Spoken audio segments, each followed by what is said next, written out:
Hola, esto es Eco de Relatos. Hoy leeremos El Silmarillion de J.R.R. Tolkien. Akalabeth, la caída de Númenor.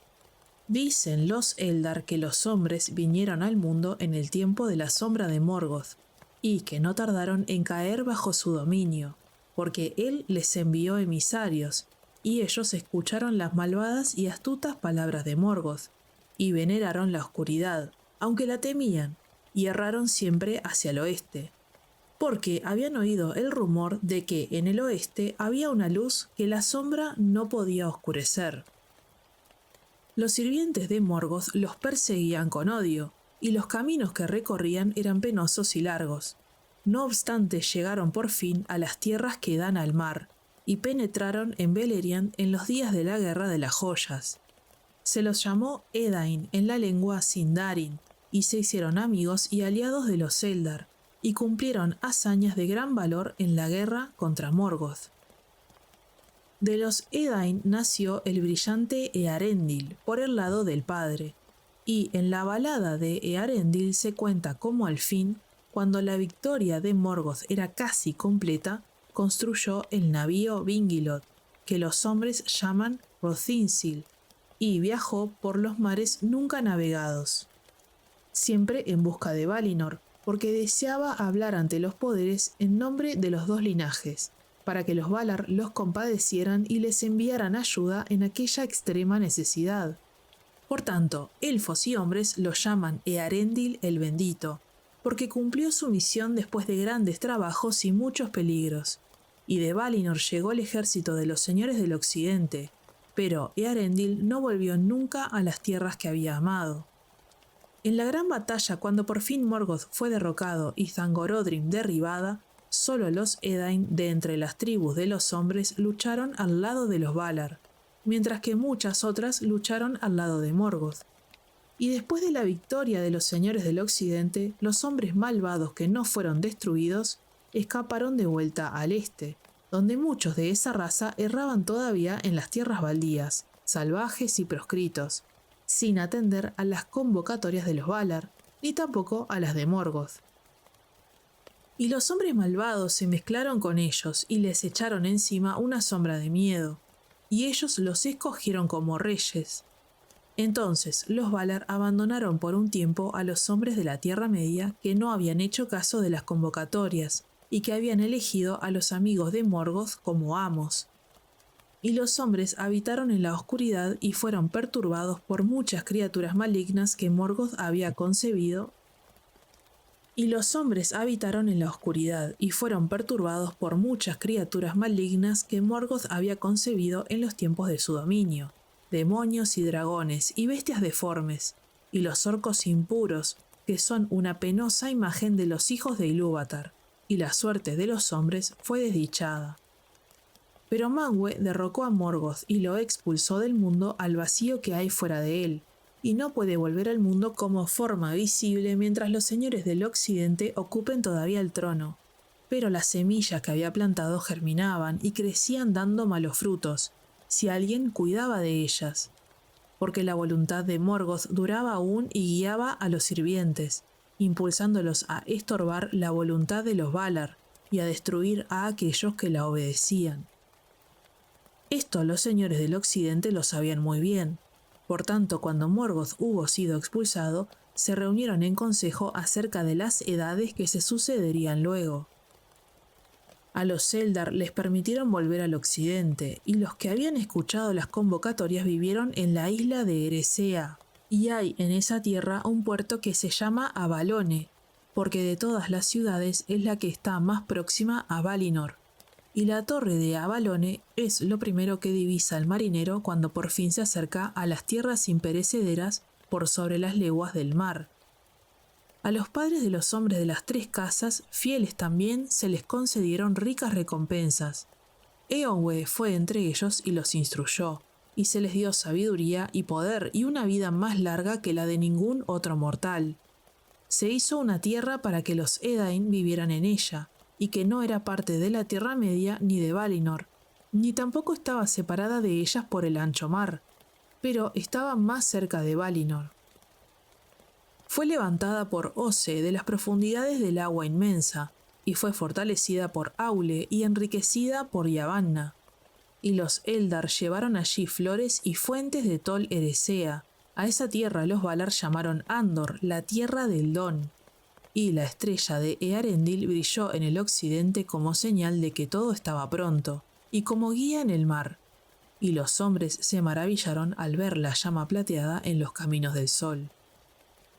Entonces los Edain se hicieron a la vela sobre las aguas profundas, detrás de la estrella, y los Valar pusieron paz en el mar por muchos días, y mandaron que el sol brillara, y enviaron vientos favorables, de modo que las aguas resplandecieron ante los ojos de los Edain como ondas cristalinas, y la espuma volaba como la nieve entre los mástiles de los barcos. Pero tanto brillaba Rothinsil que aún por la mañana los hombres podían ver cómo resplandecía en el occidente,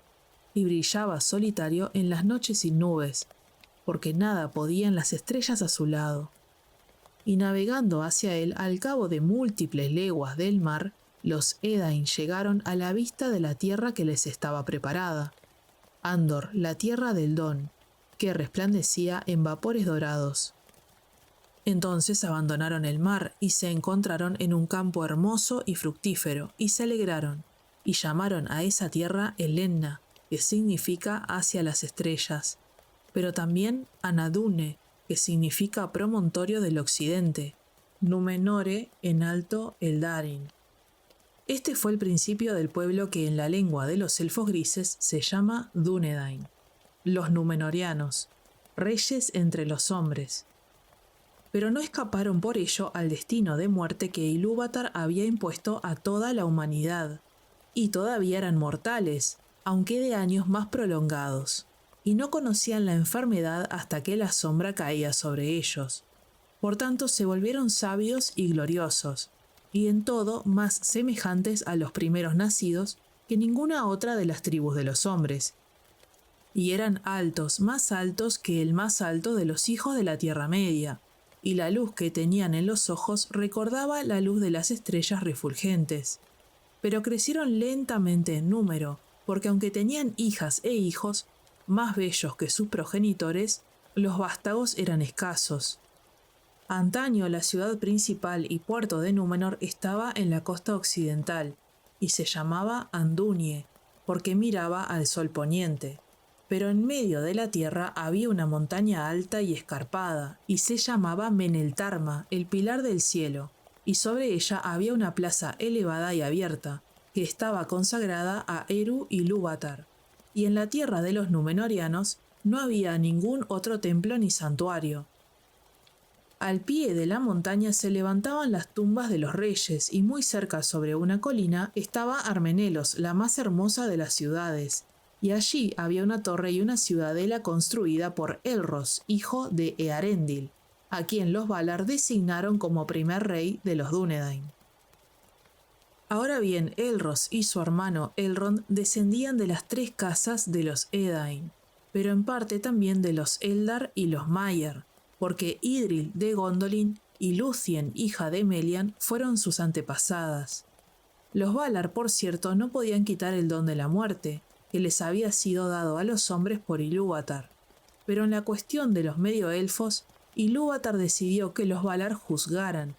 y ellos juzgaron que a los hijos de Earendil había que darles la libertad que eligieran su propia suerte, y Elrond eligió permanecer con los primeros nacidos, y a él se le concedió la vida de los primeros nacidos.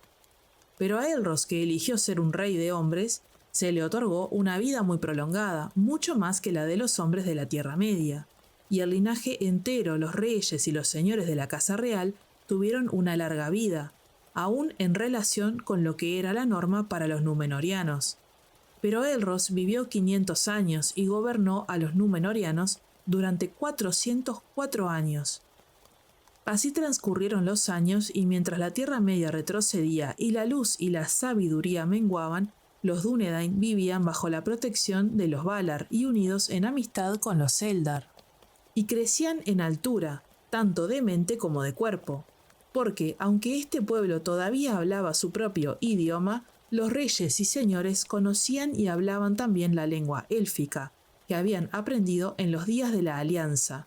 y por tanto aún conversaban con los Eldar, fuera con los de Eressëa o con los del oeste de la Tierra Media. Y los maestros de la ciencia aprendieron también la lengua Alto Eldarin, del Reino Bendecido, en la que muchas historias y cantos se preservaron desde el principio del mundo, e hicieron cartas y pergaminos y libros, y en ellos escribieron muchas cosas de sabiduría y de maravilla durante el apogeo del reino, todo lo cual está ahora olvidado.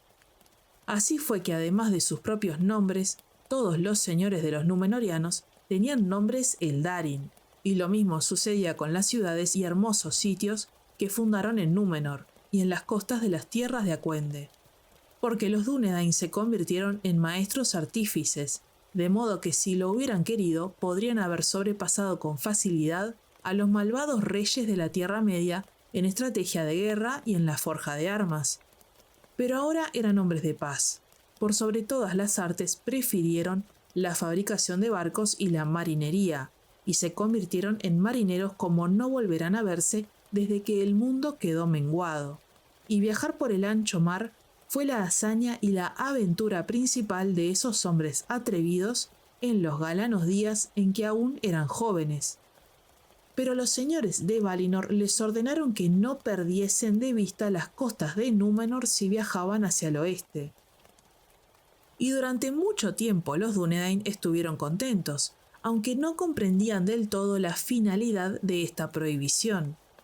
Pero el designio de Manwë era que los Númenóreanos no tuvieran la tentación de buscar el reino bendecido, ni intentaran sobrepasar los límites de su propia beatitud, y se enamoraran de la inmortalidad de los Valar y de los Eldar, y las tierras en las que todo perdura. Porque en aquellos días Valinor estaba aún en el mundo visible, e Ilúvatar permitía que los Valar tuvieran en la tierra una residencia segura, un monumento a lo que podría haber sido si Morgoth no hubiera arrojado una sombra sobre el mundo. Esto lo sabían perfectamente los Númenóreanos, y en ocasiones, cuando el aire estaba claro y el sol en el este, miraban y avistaban allá lejos al oeste el blanco resplandor de una ciudad en una costa distante, y un gran puerto y una torre. Porque en aquellos días los Númenóreanos tenían la vista aguda. Aún así, solo los de ojos más penetrantes podían contemplar esta visión, desde el Meneltarma, o desde algún barco de alta arboladura que hubiera ido tan lejos hacia el oeste como les estaba permitido. Porque no se atrevían a desobedecer la prohibición de los señores del occidente.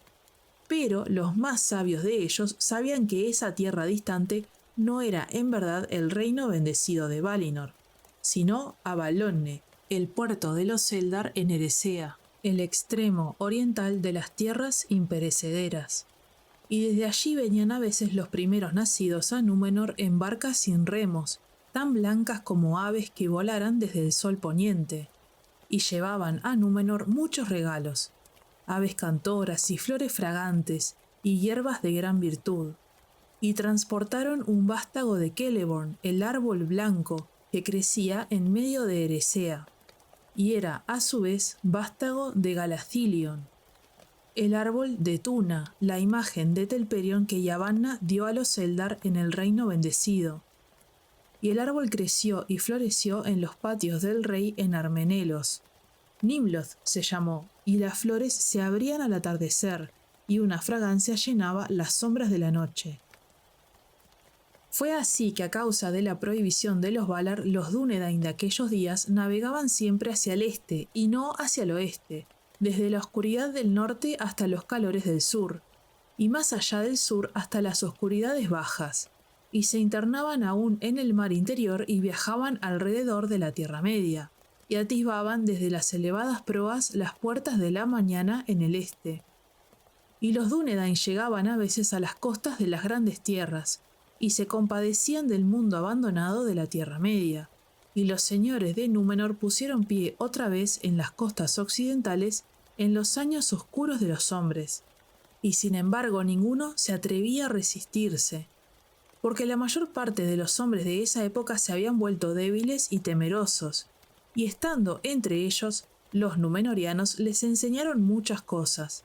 Grano y vino les llevaron, e instruyeron a los hombres en la siembra y molienda de la semilla, en el corte de la leña y la talla de la piedra, y en el ordenamiento de la vida tal como tenía que ser en tierras de muerte rápida y dicha escasa. Entonces los hombres de la Tierra Media encontraron consuelo, y aquí y allí en las costas occidentales los bosques deshabitados retrocedieron, y los hombres se sacudieron el yugo de los vástagos de Morgoth, y olvidaron el terror a las tinieblas. Y reverenciaron la memoria de los altos reyes del mar, y cuando hubieron partido los llamaron dioses con la esperanza de que regresaran. Porque por aquel tiempo los númenóreanos nunca se demoraban mucho en la Tierra Media, ni edificaban allí habitación propia. Por fuerza tenían que navegar hacia el este, pero sus corazones se volvían siempre hacia el oeste. Ahora bien, este anhelo crecía con los años y los númenóreanos empezaron a mirar con deseo la ciudad inmortal que asomaba a la distancia, y el sueño de una vida perdurable para escapar de la muerte y del fin de las delicias se fortaleció en ellos. Y a medida que crecían en poder y en gloria, estaban más intranquilos. Porque aunque los Valar habían recompensado a los Dúnedain con una larga vida, no podían quitarles la fatiga del mundo que sobreviene al fin, y morían, aún los reyes de la simiente de Arendil, y tenían una vida breve ante los ojos de los Eldar. Así fue que una sombra cayó sobre ellos, en la que tal vez obrara la voluntad de Morgoth que todavía se movía en el mundo. Y los númenóreanos empezaron a murmurar, en secreto al principio, y luego con palabras manifiestas, en contra del destino de los hombres, y sobre todo contra la prohibición que les impedía navegar hacia el occidente. Y decían entre sí, ¿por qué los señores del occidente disfrutan de una paz imperecedera, mientras que nosotros tenemos que morir e ir a no sabemos dónde, abandonando nuestros hogares y todo cuanto hemos hecho? Y los Eldar no mueren, aun los que se rebelaron contra los señores. Y puesto que hemos dominado todos los mares y no hay aguas demasiado salvajes o extensas para nuestras naves, ¿por qué no podemos ir a Avalonne y saludar allí a nuestros amigos? Y había otros que decían, ¿por qué no podemos ir a Aman y gustar allí siquiera un día la beatitud de los poderes? ¿Acaso no somos importantes entre los pueblos de Arda? Los Eldar transmitieron estas palabras a los Valar y Manwë se entristeció, pues veía que una nube se cernía ahora sobre el mediodía de Númenor. Y envió mensajeros a los Dúnedain, que hablaron severamente con el rey, y a todos cuantos estaban dispuestos a escucharlos, acerca del destino y los modos del mundo. El destino del mundo, dijeron, solo uno puede cambiarlo, el que lo hizo. Y si navegarais de tal manera que burlando todos los engaños y las trampas llegaseis en verdad a Aman, el reino bendecido, de escaso provecho os sería.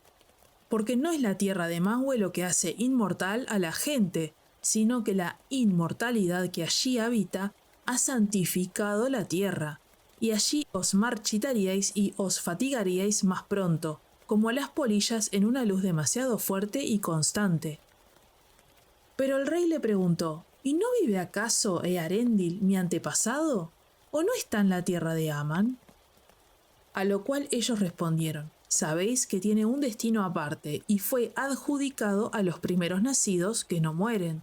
pero también se ha ordenado que nunca pueda volver a las tierras mortales. Mientras que vos y vuestro pueblo no sois de los primeros nacidos, sino hombres mortales, como os hizo Ilúvatar. Parece, sin embargo, que deseáis los bienes de ambos linajes, navegar a Valinor cuando se os antoje y volver a vuestras casas cuando os plazca.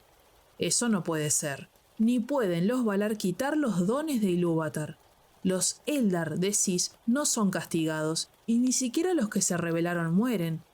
Pero eso no es para ellos recompensa ni castigo, sino el cumplimiento de lo que son. No pueden escapar y están sujetos a este mundo para no abandonarlo jamás mientras dure, pues tienen su propia vida. Y vosotros sois castigados por la rebelión de los hombres, decís, en la que poco participasteis. Pero en un principio no se pensó que eso fuera un castigo, de modo que vosotros escapáis y abandonáis el mundo y no estáis sujetos a él, con esperanza o con fatiga. ¿Quién por lo tanto tiene que envidiar a quién? Y los númenóreanos respondieron: ¿por qué no hemos de envidiar a los Valar o aún al último de los inmortales? Pues a nosotros se nos exige una confianza ciega y una esperanza sin garantía, y no sabemos lo que nos aguarda en el próximo instante, pero también nosotros amamos la tierra y no quisiéramos perderla. Entonces los mensajeros dijeron: en verdad, los Valar no conocen qué ha decidido Ilúvatar sobre vosotros, y él no ha revelado todas las cosas que están por venir. Pero esto sabemos de cierto, que vuestro hogar no está aquí, ni en la tierra de Aman, ni en ningún otro sitio dentro de los círculos del mundo. Y el destino de los hombres que han de abandonar el mundo fue en un principio un don de Ilúvatar. Se les convirtió en sufrimiento solo porque los cubrió la sombra de Morgoth, y les pareció que estaban rodeados por una gran oscuridad, de la que tuvieron miedo, y algunos se volvieron obstinados y orgullosos, y no estaban dispuestos a ceder, hasta que les arrancasen la vida. Nosotros, que soportamos la carga siempre creciente de los años, no lo comprendemos claramente, pero si ese dolor ha vuelto a perturbaros, como decís, tememos que la sombra se levante una vez más y crezca de nuevo en vuestros corazones. Por tanto, aunque seáis los Dúnedain, los más hermosos de los hombres, escapasteis de la sombra de antaño y luchasteis valientemente contra ella, os decimos: cuidado, no es posible oponerse a la voluntad de Eru, y los Valar os ordenan severamente mantener la confianza en aquello a que estáis llamados, no sea que pronto se convierta otra vez en una atadura y os sintáis constreñidos. Tener más bien esperanzas de que el menor de vuestros deseos dará su fruto. Ilúvatar puso en vuestros corazones el amor de Arda, y él no siembra sin propósito. No obstante, muchas edades de los hombres no nacidos pueden transcurrir antes de que ese propósito sea dado a conocer, y a vosotros os será revelado y no a los Valar. Estas cosas sucedieron en los días de Tar-Kiriatan, el constructor de barcos, y de Tar-Atanamir, su hijo, y eran hombres de mucho orgullo y codiciosos, e impusieron tributo a los hombres de la Tierra Media, tomando ahora antes que dando. Fue a Tar-Atanamir al que hablaron los mensajeros, y era el 13º rey, y en sus días el reino de Númenor tenía más de 2000 años, y había alcanzado el cenit de la bienaventuranza, sino todavía el del poder. Pero a Atanamir les disgustó el consejo de los mensajeros y le hizo poco caso, y la mayor parte del pueblo lo imitó porque deseaban escapar a la muerte mientras aún estaban con vida, sin dejar nada a la esperanza. Y Atanamir vivió hasta muy avanzada edad, aferrándose a la existencia más allá del fin de toda alegría, y fue en esto el primero de los númenóreanos, rehusándose a partir hasta que perdió el juicio y la virilidad, y negando a su hijo la corona del reino en el tiempo adecuado, porque los señores de Númenor acostumbraban casarse tarde y partían y dejaban el mandato a sus hijos cuando éstos alcanzaban la edad de la plenitud, de cuerpo y de mente. Entonces Tar-Ancalimon, hijo de Atanamir, fue el rey, y era de igual temple, y en sus días el pueblo de Númenor se dividió.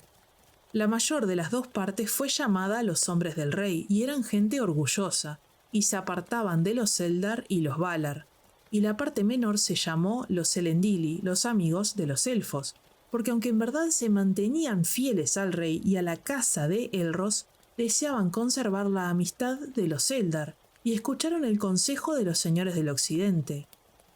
No obstante, ni siquiera ellos, que se daban a sí mismos el nombre de los fieles, escaparon por entero a la aflicción común, y la idea de la muerte los perturbaba. De este modo la beatitud de Oesternese menguó, aunque continuó aumentando en poder y esplendor, porque los reyes y el pueblo no habían perdido aún el buen juicio, y si ya no amaban a los Valar, al menos aún los temían, y no se atrevían a quebrantar abiertamente la prohibición, ni a navegar más allá de los límites que habían sido designados. Los altos navíos iban todavía hacia el este, pero el miedo que tenían a la muerte era cada vez mayor, y la retrasaban por cualquier medio que estuviera a su alcance, y empezaron a construir grandes casas para los muertos, mientras que los hombres sabios trabajaban incesantemente tratando de descubrir el secreto de la recuperación de la vida, o al menos la prolongación de los días de los hombres. No obstante, solo alcanzaron el arte de preservar incorrupta la carne muerta de los hombres, y llenaron toda la tierra de tumbas silenciosas en las que la idea de la muerte se confundía con la oscuridad. Pero los que vivían se volcaban con mayor ansia al placer y a las fiestas, siempre codiciando más riquezas y bienes, y después de los días de Tarancalimón, la ofrenda de las primicias a Eru fue desatendida, y los hombres iban rara vez al santuario en las alturas de Meneltarma, en medio de la tierra. En aquel tiempo los númenóreanos instalaron sus primeras colonias en las costas occidentales de las tierras antiguas, porque su propia tierra les parecía ahora más estrecha, y no tenían allí reposo ni contento, puesto que les era negado el occidente.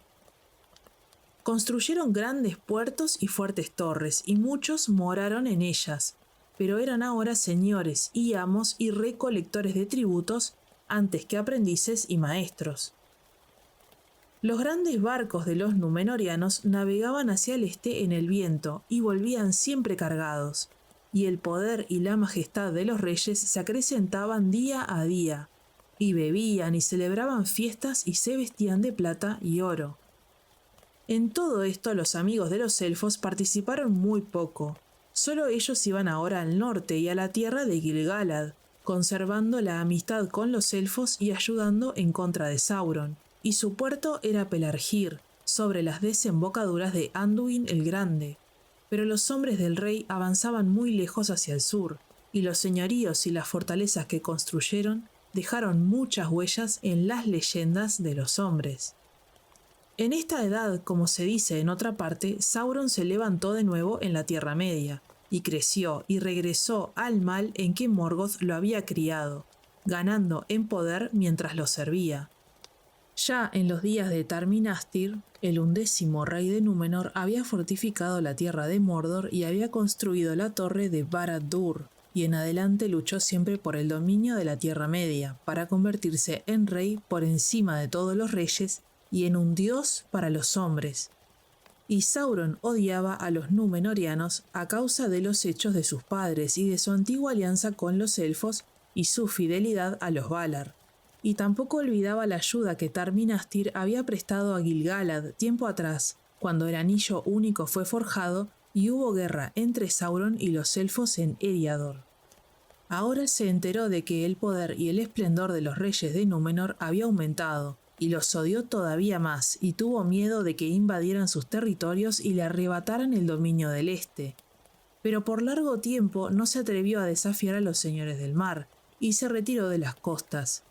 Sin embargo, Sauron fue siempre engañoso, y se dice que entre los que sedujo con los 9 anillos, 3 eran grandes señores de raza númenoriana, y cuando se levantaron los Ulairi, que eran los espectros del anillo, sus sirvientes, y cuando consiguió acrecentar en exceso la fuerza del terror y el dominio que tenía sobre los hombres, emprendió el asalto de las fortalezas de los númenorianos en las costas del mar. En aquellos días la sombra se hizo más densa sobre Númenor, y las vidas de los reyes de la casa de Elros empezaron a menguar, pero tanto más se les endureció el corazón en contra de los Valar, y el 19º rey recibió el cetro de sus padres y ascendió al trono con el nombre de Adunacor, señor del occidente, y abandonó las lenguas élficas y prohibió que se emplearan delante de él. No obstante, en el pergamino de los reyes el nombre Gerunumen se inscribió en alto élfico, por causa de una antigua costumbre que los reyes nunca quebrantaron del todo, temiendo que ocurriera algún daño. Ahora bien, este título les pareció a los fieles demasiado orgulloso, pues era el título de los Valar, y sus corazones fueron duramente puestos a prueba entre la lealtad a la casa de Elros y la reverencia debida a los poderes. Pero pasaría algo peor aún, porque Ar-Gimilsor, el 22º rey, se constituyó en el más grande enemigo de los fieles. En sus días el árbol blanco fue desatendido y empezó a declinar, y Argimilsor prohibió por completo el empleo de las lenguas élficas y castigaba a quienes daban la bienvenida a los barcos de Eresea, que aún llegaban en secreto a las costas occidentales. Ahora bien, los Elendili vivían principalmente en las regiones occidentales de Númenor, pero Argimilsor ordenó a todos los que pudo descubrir de esa partida que abandonaran el oeste y fueran al este de la tierra, y allí eran vigilados. Y de este modo la principal morada de los fieles en días posteriores estaba cerca de Romenna. Desde allí muchos navegaron a la Tierra Media en busca de las costas septentrionales, donde aún podían hablar con los Eldar en el reino de Gil-galad. Esto fue sabido por los reyes, pero no lo estorbaron, en tanto los Elendili partieran de aquellas tierras y no regresaran, porque no deseaban tener amistad con los Eldar de Eresea, a quienes llamaban los espías de los Valar, esperando así poder ocultar a los señores del occidente todas sus empresas y designios. Pero Manwë se enteraba siempre de lo que hacían, y los Valar estaban enojados con los reyes de Númenor, y ya no les dieron consejo ni protección, y los barcos de Eresea no volvieron nunca del poniente, y los puertos de Andúnie quedaron abandonados. Los de más alto honor después de la casa de los reyes eran los señores de Andúnie, porque pertenecían a la estirpe de los Elros, y descendían de Silmarien, hija de Tar-Elendil, el cuarto rey de Númenor. Y estos señores eran leales a los reyes y los reverenciaban, y el señor de Andúnie se contaba siempre entre los principales consejeros del cetro. No obstante, también desde un principio tuvieron un amor especial por los Eldar y reverencia por los Valar, y cuando la sombra creció ayudaron a los fieles como les fue posible. Pero por mucho tiempo no se manifestaron abiertamente, sino que antes intentaron rectificar el corazón de los señores del cetro con más atinados consejos. Había una señora Insilbeth de renombrada belleza, hija de Lindorie, hermana de Earendur, el señor de Andúnie en los días de Arsa-Calthor, padre de Argimilsor. Gimilsor la tomó por esposa, aunque esto fue poco del agrado de ella, porque en verdad era uno de los fieles, como su madre le había enseñado. Pero los reyes y sus hijos se habían vuelto orgullosos y nadie podía oponerse a lo que ellos deseaban. No había amor entre Argimilsor y su reina o entre sus hijos. Insiladun el mayor era como su madre en mente y cuerpo, pero Gimilhad, el menor, imitó a su padre, aunque era aún más obstinado y orgulloso. A él, Argimilsor le habría cedido el cetro y no al hijo mayor, si las leyes se lo hubieran permitido. Pero cuando Insiladun accedió al cetro, se dio un título en lengua élfica como antaño, y se llamó Tar-Palantir, pues veía lejos, tanto con los ojos como con la mente, y aún aquellos que lo odiaban temían sus palabras como las de quien conoce la verdad. Dio paz por un tiempo a los fieles y ascendió una vez más en días señalados al santuario de Eru en Meneltarma, que Argimilsor había abandonado. Al árbol blanco cuidó otra vez con reverencia y profetizó diciendo que cuando el árbol pereciese, también concluiría la estirpe de los reyes. Pero este arrepentimiento llegó demasiado tarde para que los Valar perdonaran la insolencia de los padres de Insiladun, de la que no se arrepentía la mayor parte del pueblo. Y Gimilhad era fuerte y malévolo, y tomó el liderazgo de los que habían sido llamados los hombres del rey, y a veces se atrevió a oponerse a la voluntad de su hermano abiertamente, y aún más todavía en secreto. La pena oscureció pues los días de Tar-Palantir, y solía pasar gran parte del tiempo en el oeste, y allí a menudo subía a la antigua torre del rey Minastir sobre las colinas de Oromet, cerca de Andúnie, desde donde miraba hacia el oeste con nostalgia, quizás esperando ver alguna vela sobre el mar, pero ningún barco vino ya nunca desde el occidente a Númenor, y las nubes velaban a Balonne. Ahora bien, Gimilhad murió 2 años antes de cumplir los 200, muerte temprana para alguien del linaje de Elros, incluso en su decadencia. Pero esto no trajo paz al rey, porque Pharazôn, hijo de Gimilhad, era ahora un hombre aún más inquieto y más codicioso de riquezas y poder que su propio padre. Había estado fuera a menudo como jefe de las guerras que los númenóreanos libraban en las costas de la Tierra Media, con la intención de extender su dominio sobre los hombres, y de ese modo había ganado gran renombre como capitán, tanto en el mar como en la tierra. Fue así que cuando regresó a Númenor y la gente se enteró de la muerte de su padre, los corazones de todos se volcaron a Pharazón, porque traía consigo grandes riquezas, y era por ese entonces pródigo en dádivas.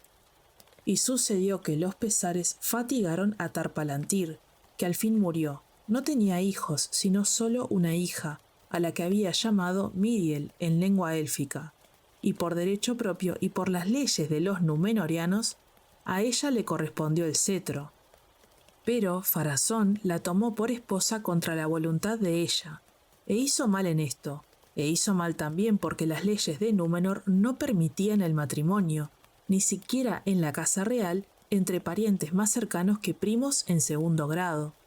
Y cuando se celebró la boda, él puso la mano en el cetro y adoptó el título de Ar-Pharazón, Tarcalion en lengua élfica, y el nombre de la reina lo cambió por el de Ar-Simrafel. De todos cuantos tuvieron el cetro de los reyes del mar desde la fundación de Númenor, el más poderoso y el más orgulloso fue Ar-Pharazón el Dorado, y 23 reyes y reinas habían regido a los númenóreanos en tiempos anteriores, y dormían ahora en sus tumbas profundas bajo el monte de Meneltarma, tendidos en lechos de oro. Y sentado en el trono tallado de la ciudad de Armenelos, en el apogeo de su poder, Ar-Pharazón se hacía sombrías reflexiones pensando en la guerra, porque se había enterado en la Tierra Media de la fuerza del reino de Sauron y de cómo odiaba a Oesternese, y acudieron a él capitanes del mar y de la tierra que regresaban del este y le informaron de que Sauron había puesto en marcha un ejército y que ya acosaba las ciudades de las costas, y había adoptado ahora el título de Rey de los Hombres, y se disponía a arrojar a los númenóreanos al mar, y aún destruir Númenor si le era posible.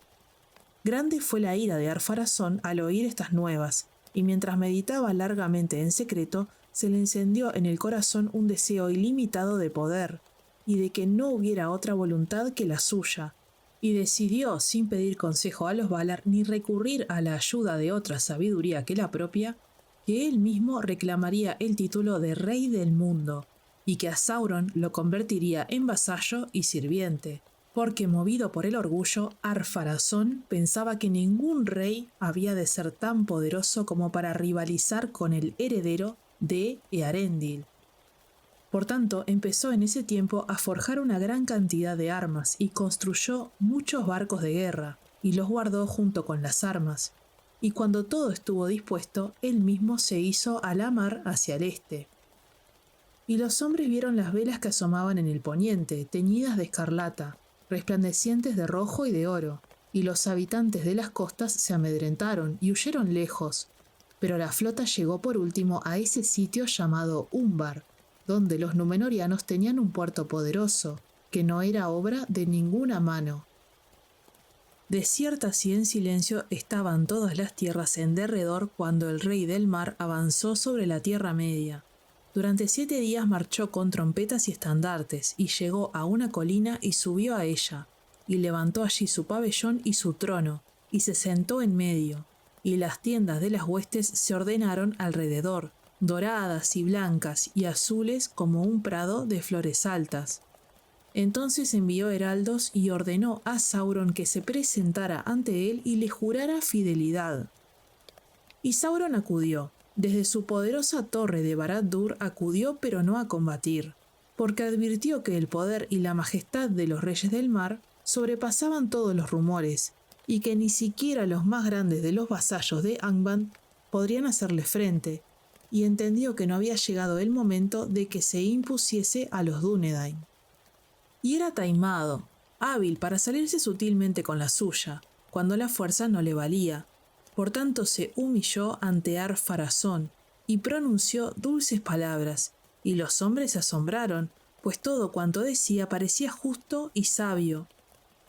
Pero Ar-Pharazón no se dejó engañar, y se le ocurrió que para asegurarse mejor la fidelidad de Sauron tenía que llevarlo a Númenor, y que allí viviera como rehén de sí mismo y de todos sus sirvientes en la Tierra Media.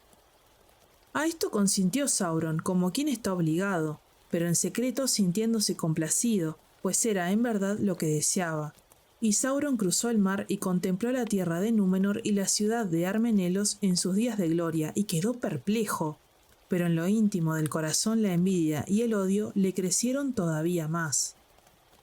Sin embargo, tan astuto era de mente y de palabra, tan firmes sus propósitos ocultos, que antes de que hubieran pasado 3 días ya compartía con el rey designios secretos,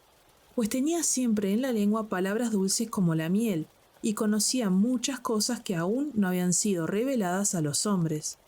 Y al advertir el trato que el rey le dispensaba, todos los consejeros empezaron a lisonjearlo, excepto uno, Amandil, señor de Andunie. Entonces, lentamente, un cambio sobrevino en la tierra, y en el corazón de los amigos de los elfos hubo una gran perturbación, y muchos huyeron de miedo, y aunque quienes se quedaron se daban todavía el nombre de fieles, sus enemigos los llamaron rebeldes, porque ahora que Sauron tenía cerca los oídos de los hombres, contradecía con muchos argumentos todo lo que habían enseñado los Valar, e hizo que los hombres pensaran que en el mundo, en el este y aún también en el oeste, había muchos mares y muchas tierras no conquistadas aún, en las que abundaban las riquezas. Y si llegaban por fin al extremo de esas tierras, encontrarían más allá la antigua oscuridad. Y de ella se hizo el mundo, porque sólo la oscuridad es digna de veneración, y el Señor Oscuro puede hacer otros mundos todavía, como dones para aquellos que lo sirven, de modo que el acrecentamiento de su poder no tendrá fin. Ar-Pharazôn preguntó, ¿quién es el Señor Oscuro? Entonces, tras las puertas cerradas, Sauron le habló al rey, y mintió diciendo, es aquel cuyo nombre no se pronuncia, porque los Valar os han engañado, proponiendo el nombre de Eru, un fantasma concebido en la locura de sus corazones, con el fin de encadenar a los hombres y obligarlos a que los sirvan. Porque ellos mismos son el oráculo de Eru, que solo habla cuando ellos quieren, pero el verdadero Señor prevalecerá y os liberará de este fantasma, y su nombre es Melkor, Señor de todos, dador de la libertad, y él os hará más fuertes todavía que ellos. Entonces Ar-Pharazôn se volcó a la veneración de la oscuridad y de Melkor, el Señor Oscuro, en secreto al principio, pero abiertamente y delante de todos poco después, y la mayoría del pueblo lo siguió. No obstante, quedaba aún un resto de fieles, como se dijo, en Romenna y en el país cercano, y otros había aquí y allá en la tierra. El principal de ellos al que acudieron en busca de conducción y coraje en los malos días era Amandil, consejero del rey, y también su hijo Elendil, padre de Isildur y Anarion, jóvenes por entonces de acuerdo con las cuentas de Númenor. Amandil y Elendil eran grandes capitanes de navíos y pertenecían al linaje de Elros Tarminyatur, pero no a la casa regente que heredaba la corona y el trono en la ciudad de Armenelos. En los días en que ambos eran jóvenes, Amandil le había sido caro a Pharazôn, y aunque se contaba entre los amigos de los elfos, permaneció en el consejo del rey hasta la llegada de Sauron. Entonces fue destituido, pues Sauron lo odiaba más que a ningún otro en Númenor. Pero era tan noble y había sido un capitán de mar tan poderoso que todavía lo honraban muchos del pueblo, y ni el rey ni Sauron se atrevían a ponerle las manos encima. Por tanto, Amandil se retiró a Romenna, y a todos aquellos que parecían mantenerse fieles los convocó junto a él en secreto, porque temía que el mal creciera ahora deprisa, y que los amigos de los elfos estuviesen en peligro. Y así sucedió muy pronto, porque el Meneltarma estaba totalmente desierto en aquellos días. Y, aunque ni siquiera Sauron se atrevía a mancillar el elevado sitio, el rey no permitía que hombre alguno, bajo pena de muerte, lo ascendiera, ni siquiera aquellos de entre los fieles que aún veneraban a Ilúvatar. Y Sauron instó al rey a que cortara el árbol blanco, Nimloth el Bello, que crecía en el patio de la corte, porque estaba allí en recuerdo de los Eldar y de la luz de Valinor. En un principio el rey no consintió, pues creía que la fortuna de la casa estaba ligada al árbol, como lo había dicho Tar-Palantir. Así se daba la locura de que quien odiaba a los Eldar y a los Valar se apegara en vano a la vieja lealtad de Númenor. Pero cuando Amandil se enteró de los malos propósitos de Sauron, el corazón se le apenó, pues sabía que al final Sauron se saldría con la suya. Entonces habló con Elendil y con los hijos de Elendil, recordándoles la historia de los árboles de Valinor. E Isildur no dijo palabra, pero saltó por la noche y llevó a cabo la hazaña por la que más tarde tuvo renombre. Porque fue disfrazado a Armenelos y a los patios del rey, que estaban ahora prohibidos a los fieles. Y se acercó al sitio del árbol, que estaba prohibido a todos por orden de Sauron, y unos guardias vigilaban el árbol de noche y de día. En ese tiempo Nimloth se había oscurecido y no lucía flores, pues el invierno se acercaba. E Isildur pasó entre los guardianes y tomó un fruto del árbol, y se volvió para marcharse. Pero los guardianes despertaron y se le echaron encima, e Isildur se abrió camino luchando, y fue herido muchas veces y escapó. Y como estaba disfrazado, no llegó a saberse quién había puesto las manos en el árbol. Pero Isildur llegó por fin a duras penas a Romenna, y dejó el fruto en manos de Amandil antes de que las fuerzas le faltaran. Luego el fruto se plantó en secreto y fue bendecido por Amandil, y un vástago salió de él y brotó en la primavera. Pero cuando se abrió la primera hoja, Isildur, que había yacido mucho tiempo próximo a la muerte, se incorporó, y las heridas no lo atormentaron más.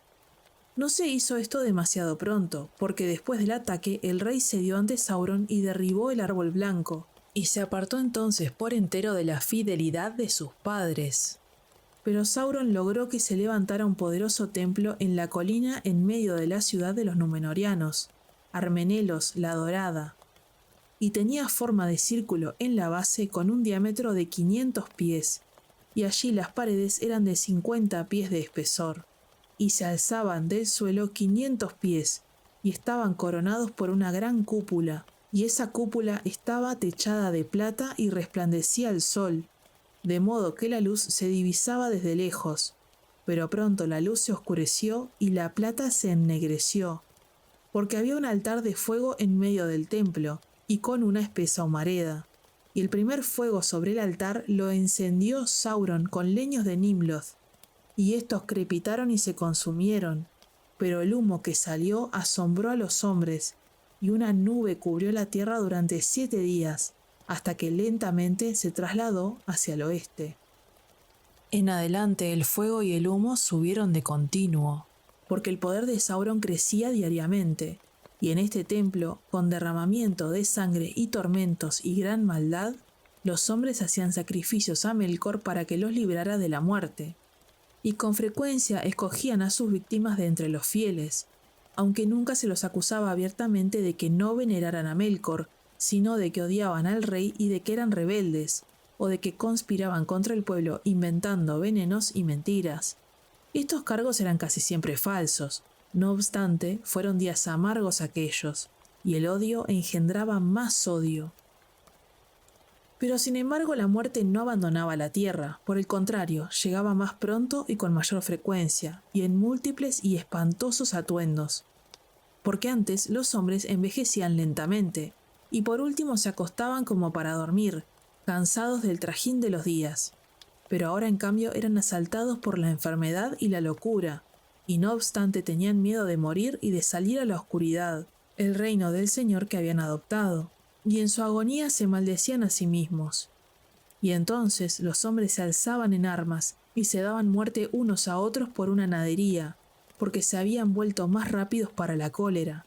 Y Sauron y los que él había sometido iban por la tierra oponiendo a los hombres entre ellos, de modo que el pueblo empezó a murmurar contra el rey y los señores, o contra cualquiera que tuviera algo que ellos no tuvieran, y la venganza de los poderosos era cruel.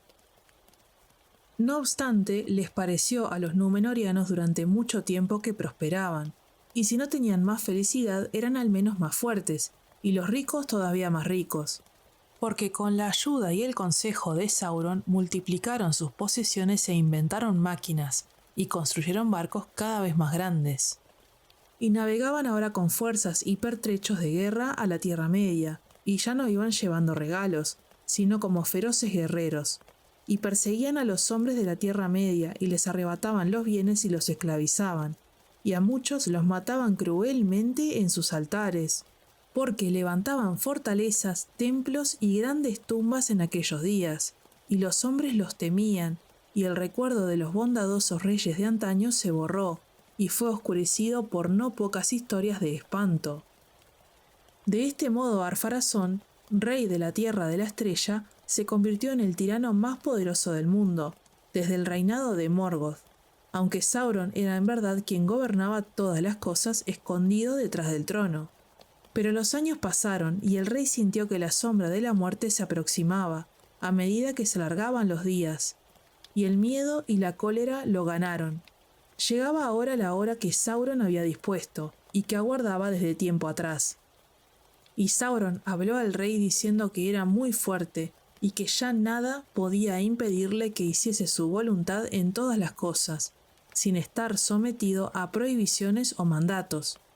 Y le dijo: los Valar se han apoderado de la tierra donde no hay muerte y te mienten sobre ella, ocultándola todo lo posible por avaricia, y porque temen que los reyes de los hombres les arrebaten el reino inmortal y gobiernen el mundo.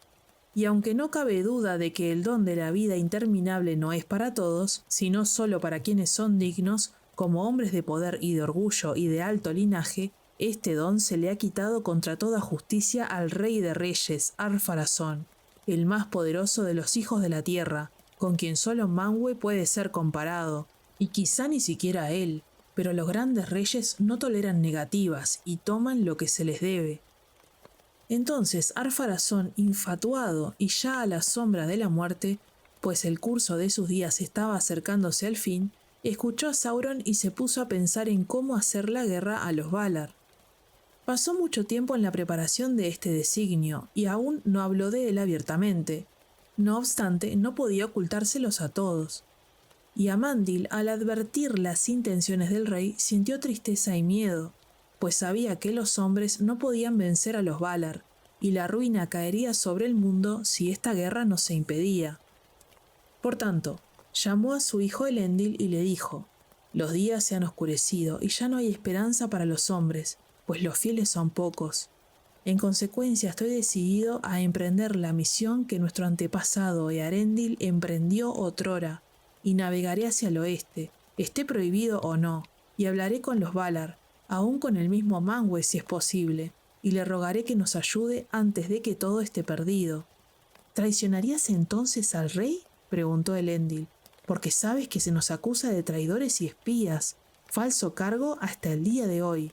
Si creyera que Manwë está necesitado de un mensajero semejante, dijo Amandil, por cierto traicionaría al rey, porque hay una lealtad a la que ningún hombre ha de renunciar, por causa alguna, pero clemencia para los hombres y que se los libere de los engaños de Sauron es lo que pediré, pues al menos algunos se han mantenido fieles. En cuanto a la prohibición, yo mismo pediré mi castigo, no sea que la culpa recaiga en todo mi pueblo. ¿Pero qué crees, padre mío, que les ocurrirá a los de tu casa cuando se sepa lo que has hecho? No ha de saberse, dijo Amandil. Prepararé mi partida en secreto y me haré a la mar hacia el este, a donde los barcos parten todos los días desde nuestros puertos. Y ya allí, cuando el viento y la suerte lo permitan, volveré por el norte o por el sur, hacia el oeste, y buscaré lo que pueda encontrar. Pero a ti y a los tuyos, hijo mío, os aconsejo que preparéis otros barcos, y pongáis a bordo todas aquellas cosas de las que vuestros corazones no puedan apartarse, y cuando los barcos estén preparados, os reuniréis en el puerto de Romenna, y diréis a los hombres, cuando llegue el momento oportuno, que vuestro propósito es seguirme hacia el este. Amandil ya no es tan caro a nuestro pariente en el trono como para lamentarse si intentamos partir por una temporada o para siempre, pero que no advierta que intentas llevar contigo a un número crecido de hombres, o empezará a preocuparse a causa de la guerra que está planeando, para la que necesitará todas las fuerzas de que pueda disponer. Busca a los fieles que son todavía sinceros y que se unan a ti en secreto, si están dispuestos a partir contigo y a compartir tu misión. ¿Y cuál será esa misión?, preguntó Elendil. No os mezcléis en la guerra y vigilad, respondió Amandil. No diré más hasta que regrese, pero es muy probable que huyáis de la tierra de la estrella sin estrella que os guíe, porque esa tierra está mancillada. Entonces perderéis todo lo que habéis amado, y conoceréis la muerte en vida, mientras buscáis una tierra de exilio en otro sitio, si en el este o en el oeste, solo los Valar lo saben. Entonces Amandil se despidió de todos los de su casa como quien va a morir. Porque, dijo, es muy posible que no volváis a verme, y que no os envíe una señal como la que Earendil nos envió hace mucho tiempo. Pero manteneos alertas, pues el fin del mundo conocido se aproxima. Se dice que Amandil se hizo a la mar por la noche en una pequeña embarcación y fue hacia el este, y luego dio media vuelta y navegó hacia el oeste, y llevó consigo a 3 sirvientes muy queridos, y nunca hubo noticia ni señal de ellos en este mundo, ni cuento ni conjetura sobre la suerte que corrieron. Los hombres no podían ser salvados una segunda vez por una embajada semejante, y era difícil que hubiera absolución para la traición de Númenor. Pero Elendil hizo lo que su padre le había mandado, y sus barcos ocuparon la costa oriental de la tierra, y los fieles embarcaron a las esposas y a los hijos, y una gran cantidad de bienes. Y había entre ellos objetos bellos y poderosos, obra de los númenorianos hecha en tiempos de sabiduría, vasijas y joyas, y rollos de ciencia escrita en escarlata y negro, y también 7 piedras, regalo de los Eldar, pero en el barco de Isildur se guardaba el árbol joven, el retoño de Nimloth el Bello, y Elendil estuvo siempre alerta, y no se mezcló en las malas acciones de aquellos días, y sin cesar aguardaba una señal que no llegaba. Entonces navegó en secreto a las costas occidentales y escrutaba el mar, dominado por el dolor y la nostalgia, pues tenía gran amor por su padre, pero nada veía, salvo las flotas de Ar-Pharazôn que se agrupaban en los puertos del oeste. Ahora bien, antiguamente en la isla de Númenor el tiempo cambiaba de acuerdo siempre con las necesidades y el agrado de los hombres. Había lluvia en la estación oportuna y en la medida justa, y un sol resplandeciente, ora cálido, ora no tanto, y vientos que llegaban desde el mar. Y cuando el viento venía del oeste, a muchos les parecía que traía una fragancia, efímera pero dulce, que estremecía el corazón, como la de las flores que lucen para siempre en prados imperecederos y que no tienen nombre en las costas mortales. Pero todo esto había cambiado, porque el cielo mismo se había oscurecido, y en aquellos días había tormentas de lluvia y granizo y vientos huracanados, y de vez en cuando una gran nave de los númenorianos naufragaba y no volvía a puerto, aunque semejante desgracia no había ocurrido hasta entonces desde el levantamiento de la estrella. Y al atardecer venía a veces del oeste una gran nube que parecía un águila, con los extremos de las alas extendidas hacia el norte y el sur, y asomaba lentamente ocultando la puesta del sol. Y entonces Númenor se sumergía en la más negra de las noches. Y algunas de las águilas llevaban relámpagos bajo las alas, y el trueno resonaba entre el mar y las nubes. Entonces los hombres sentían miedo. «Mirad, las águilas de los señores del occidente», exclamaban. «Las águilas de Manwë vuelan sobre Númenor», y caían de bruces. Entonces algunos se arrepentían por una temporada, pero a otros se les endurecía el corazón, y alzaban los puños al cielo diciendo: «Los señores del occidente nos desafían, son ellos los que dan el primer golpe, el próximo los daremos nosotros». Estas palabras las pronunciaba el rey, pero habían sido concebidas por Sauron. Pues bien, los relámpagos se hicieron cada vez más frecuentes y mataban a los hombres en las colinas y en los campos y en las calles de la ciudad. Y un rayo ardiente cayó sobre la cúpula del templo y la partió y la coronó de llamas. Pero el templo mismo quedó intacto, y erguido sobre la cúpula, Sauron desafió al rayo, y el rayo no lo hirió. Y entonces los hombres lo llamaron Dios e hicieron todo lo que él quería.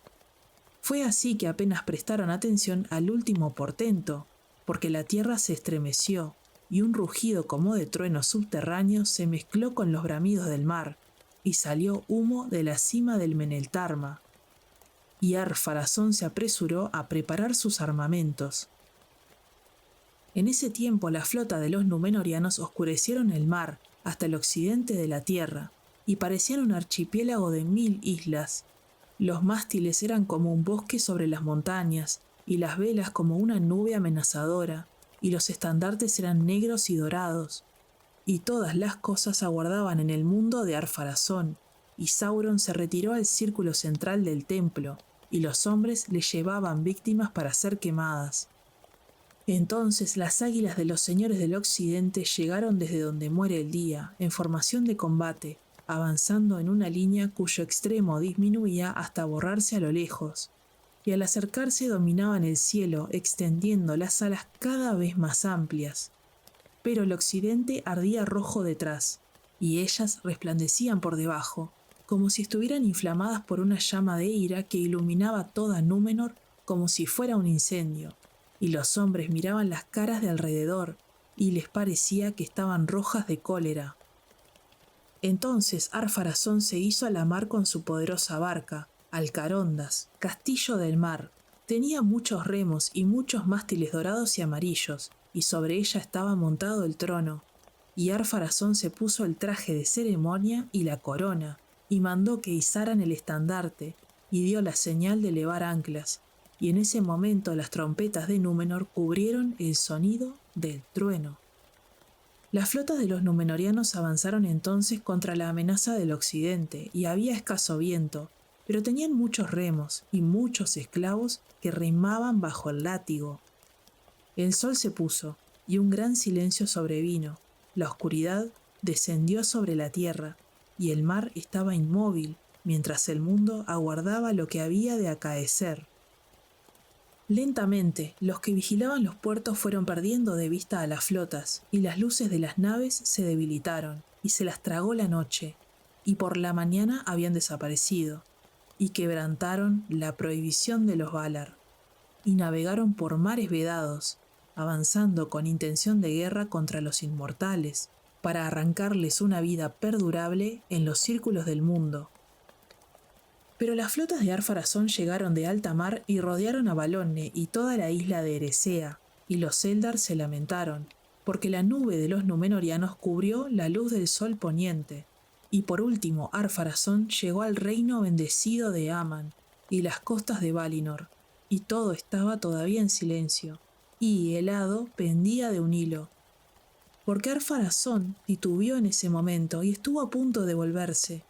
Contempló receloso las costas silenciosas y vio resplandecer el Tanicuétil, más blanco que la nieve, más frío que la muerte, tranquilo, inmutable, terrible, como la sombra de la luz de Ilúvatar. Pero el orgullo pudo más, y Ar-Pharazôn abandonó por fin el barco y puso pie en la costa, y reclamó esa tierra como suya si nadie se oponía con la fuerza de las armas. Y una hueste de Númenóreanos acampó cerca de Tunna, de donde todos los Eldar habían huido. Entonces Manwë invocó a Ilúvatar, y durante ese tiempo los Valar ya no gobernaron Arda, pero Ilúvatar mostró su poder y cambió la forma del mundo. Y un enorme abismo se abrió en el mar entre Númenor y las tierras inmortales, y las aguas se precipitaron por él, y el ruido y los vapores de las cataratas subieron al cielo, y el mundo se sacudió, y todas las flotas de los Númenóreanos se hundieron en la cima y se ahogaron, y fueron tragadas para siempre. Pero Ar-Pharazôn, el rey, y los guerreros mortales que habían desembarcado en la tierra de Aman quedaron sepultados bajo un derrumbe de colinas. Se dice que allí yacen, en las cavernas de los olvidados, y que allí estarán hasta la última batalla del día del juicio. Pero las tierras de Aman y Eressëa de los Eldar fueron retiradas y llevadas para siempre más allá del alcance de los hombres. Y Andor, la tierra del Don, Númenor de los reyes, el Enna de la estrella de Earendil, fue destruida por completo, porque estaba al este, junto a la enorme grieta, y los cimientos se derrumbaron, y cayó y se hundió en las sombras, y ya no existe. Y no hay ahora sobre la tierra lugar alguno donde se preserve la memoria de un tiempo en el que no había mal. porque Ilúvatar hizo retroceder a los grandes mares al oeste de la Tierra Media, y las tierras vacías al este, y se hicieron nuevas tierras y nuevos mares, y el mundo quedó disminuido, pues Valinor y Eresea fueron transportadas al reino de las cosas escondidas. En una hora que los hombres no previeron, se consumó este destino, el 39º día después de la desaparición de las flotas. Entonces un fuego súbito irrumpió desde el Meneltarma y sopló un viento poderoso, y hubo un tumulto en la tierra, y el cielo giró, y las colinas se deslizaron, y Númenor se hundió en el mar, junto con niños y mujeres y orgullosas señoras, y los jardines y recintos y torres, y las tumbas y los tesoros, y las joyas y telas y cosas pintadas y talladas, y la risa y la alegría y la música, y la sabiduría y la ciencia de Númenor se desvanecieron para siempre. Y por último la ola creciente, verde y fría y coronada de espuma, arrastrándose por la tierra, arrebató a la reina Tar Miriel, más hermosa que las perlas, la plata o el marfil. Demasiado tarde trató de subir por los senderos empinados del Meneltarma hasta el sitio sagrado, pues las aguas la alcanzaron, y el grito de ella se perdió en los bramidos del viento. Pero sea o no verdad que Amandil llegara a Valinor y que Manwë escuchara su ruego, la ruina de aquel día no alcanzó por gracia de los Valar a Elendil y a sus hijos, porque Elendil se había quedado en Romenna sin responder al llamado del rey que partía para la guerra, y esquivando a los soldados de Sauron cuando quisieron prenderlo y arrastrarlo a los fuegos del templo, subió a bordo del barco y se apartó de la costa esperando a que el tiempo decidiese. Allí la tierra lo protegió de la gran corriente del mar que se precipitaba arrastrando a todos al abismo, y luego de la primera furia de la tormenta. Mas, cuando la ola devoradora avanzó sobre la tierra y Númenor se derrumbó, la aniquilación hubiera sido una pena menor para Elendil, pues el arrebato de la muerte no le parecía más amargo que la pérdida y la agonía de aquel día. Pero el viento huracanado lo alcanzó, más fuerte que ningún otro conocido por los hombres, y avanzó bramando desde el oeste, y empujó muy lejos a los barcos, y desgarró velas y rompió mástiles, arrastrando a los hombres como briznas de hierba en el agua. Eran 9 los barcos, 4 para Elendil y 3 para Isildur y 2 para Anarion, y huyeron de la negra tempestad, desde el crepúsculo de la condenación a la oscuridad del mundo. Y las aguas profundas se levantaban debajo en una furia gigantesca, y las olas como montañas avanzaron coronadas de nieve desgarrada, y cargaron a los hombres entre jirones de nubes, y al cabo de muchos días los arrojaron a las costas de la Tierra Media. Y en aquel tiempo todas las costas y las regiones marinas del mundo occidental cambiaron y se arruinaron, porque los mares invadieron las tierras y las costas se derrumbaron, y las antiguas islas fueron anegadas, y otras islas se alzaron en el mar, y las montañas cayeron y los ríos se desviaron en extraños cursos. Más tarde, Elendil y sus hijos fundaron reinos en la Tierra Media, y aunque en ciencia y habilidad no eran sino un eco de lo que habían sido antes de que Sauron llegara a Númenor, no obstante les parecieron muy grandes a los hombres salvajes del mundo. Y mucho se dice en otras historias de los hechos de los herederos de Elendil en la edad que vino después, y de la lucha que libraron con Sauron, que aún no estaba terminada. Porque el mismo Sauron sintió gran temor ante la ira de los Valar, y el hado que Eru había impuesto a la tierra y al mar. No había imaginado nada semejante, pues solo había esperado la muerte de los Númenóreanos y la derrota del orgulloso rey. Y Sauron, sentando en la silla negra en medio del templo, había reído cuando oyó las trompetas de Ar-Pharazôn que llamaban al combate, y otra vez había reído cuando oyó el trueno de la tormenta, y una tercera vez mientras reía pensando en lo que haría en el mundo, ahora que se había desembarazado de los Edain para siempre. Fue sorprendido bruscamente y el asiento y el templo cayeron al abismo, pero Sauron no era de carne mortal, y aunque había sido despojado de la forma en que hiciera tanto daño, de modo que ya nunca podría lucir una hermosa figura ante los ojos de los hombres, su espíritu se alzó desde las profundidades, y pasó como una sombra y un viento negro sobre el mar, y llegó de vuelta a la Tierra Media y a Mordor, que era su morada. Se instaló de nuevo en Barad-dûr, se puso el gran anillo y vivió allí, oscuro y silencioso, hasta que se dio a sí mismo una nueva forma, una imagen visible de malicia y odio,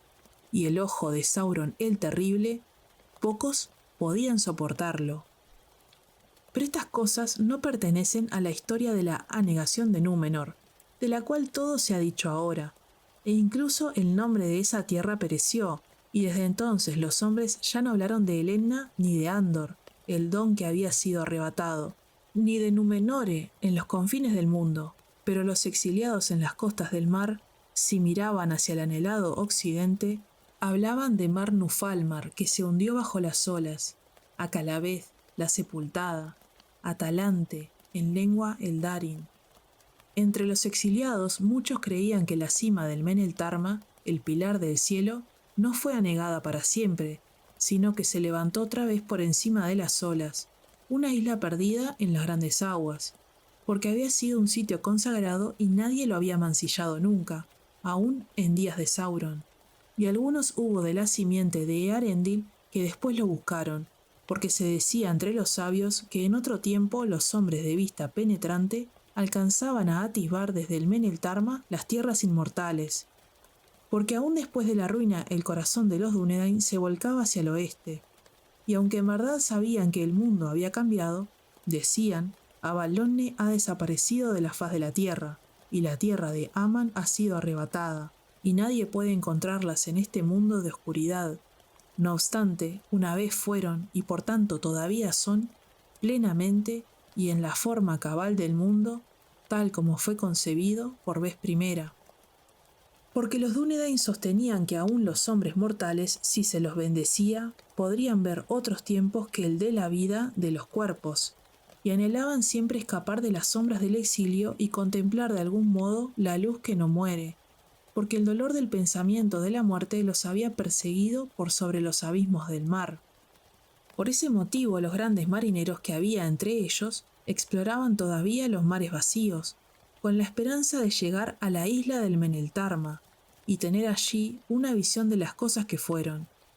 Pero no la encontraban, y los que viajaban hasta muy lejos solo llegaban a tierras nuevas, y las encontraban semejantes a las tierras viejas, y también sometidas a la muerte.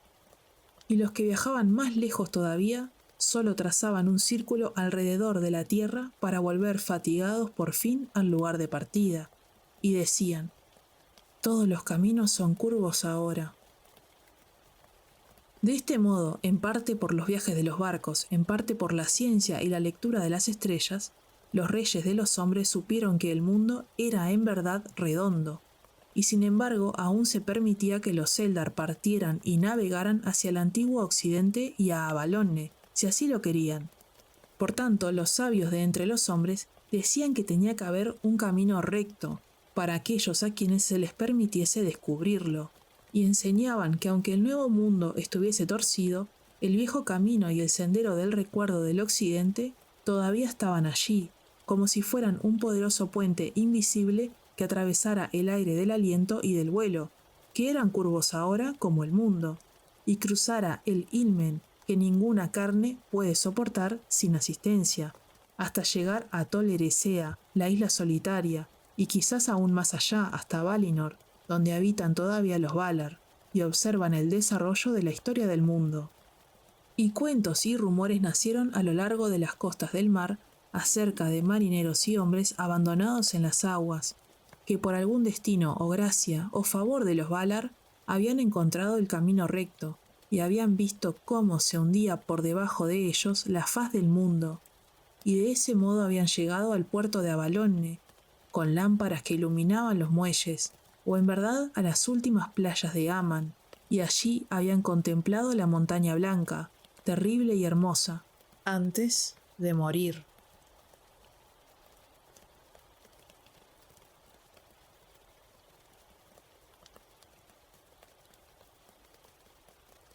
Hasta acá llegamos con el episodio de hoy. No olvides darle like, suscribirte y activar la campanita para que no te pierdas los próximos episodios. Déjame tus comentarios, opiniones o sugerencias para futuros videos.